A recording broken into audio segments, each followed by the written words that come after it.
ಆಸೆ ತೋರಿಸಿ ನನ್ನ ಹತ್ರ ಸೆಳೆದುಕೊಳ್ಳಲೇಬೇಕು. ಹಾ ರಾಮಚಂದ್ರ, ಇದರಿಂದ ಇಬ್ಬರ ಜಗಳ ಬೇಡ.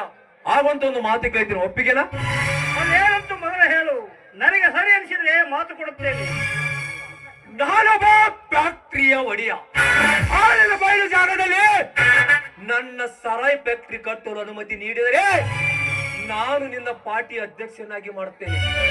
ನಂತರ ನಿನಗೊಂದು ತಿರುಗಾಡಕ್ಕೆ ಒಂದು ಕಾರನ್ನು ಕೊಡಿಸ್ತೇನೆ. ನಿನಗೊಂದು ಇರಲಕ್ಕೆ ಒಂದು ಬಂಗಲೆ ಕಟ್ಟಿಸಿಕೊಡುತ್ತೇನೆ. ಆ ನಿಮ್ಮ ಹಳೆಯ ಬೀರರಿಗೆ 25 ಎಕರೆ ಜಮೀನು ಕೊಟ್ಟು ನನ್ನ ಯಜಮಾನಾಗಿರಲಿ. ನೀನು ನನ್ನ ಪ್ರಿಯ ಆಗಿಬಿಡಂತಿ. ಸುತ್ತಲ ಹಳ್ಳಿ ನನ್ನ ದೇವರಿಗೆ ಪ್ರಿಯಾದಂತೆ ಅಲ್ಲಿ ಮಗನ.